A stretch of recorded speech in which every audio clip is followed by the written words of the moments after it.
కత్తితో ప్రారంభమయ్యే కేసులు కత్తితోనే ముగుస్తాయి. నేరస్తులకి నేరంతోనే చస్తారు. దానికి సాక్ష్యం ఇది.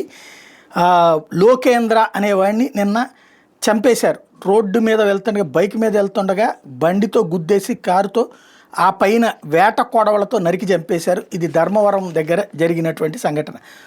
ఆ తర్వాత ఆ లోకేంద్ర హంతకులు నేరుగా పోలీస్ స్టేషన్కి వెళ్ళి కూడా లొంగిపోయారు.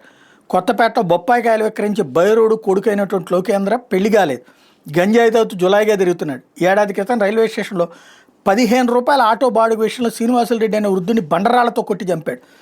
6 నెలల క్రితం మహిళను ఆటోలో తీసుకెళ్లి రేగాటిపల్లె పొలాల్లో అత్యాచారం చేసిన కేసులో కూడా ప్రధాన నిందితుడు. 2019లో హోంగార్డు మీద దాడి చేశాడు. దీంతో లోకేంద్ర మీద పోలీసులు రౌడీ షీట్ తెరిస్తే అతన్ని తాజాగా స్నేహితుడితో కలిసి బైక్ మీద వెళ్తుంటే శ్రీనిధి మార్ట్ దగ్గర వెనక నుండి వేగంగా వచ్చిన కారుతో ఢీకొట్టి కింద పడిపోయిన లోకేంద్ర మీద కారులోంచి దిగిన 2 వ్యక్తులు వేట కొడవలతో దాడి చేశారు. ముఖం మెడపైన అతి కిరాతకంగా నరికారు. తర్వాత అదే కారులో పారిపోయారు. ఇదంతా సీసీ కెమెరాలు రికార్డ్ అయింది. ఇప్పుడు వాళ్ళ కోసం గాలిస్తున్నారని ఒకవైపున, లేదు లొంగిపోయారని చెప్తున్నారు. లొంగిపోతే అసలు ఎందుకు జరిగింది అనేది తేలాలి. ఇందులో ఏ పాలిటిక్స్ లేవు.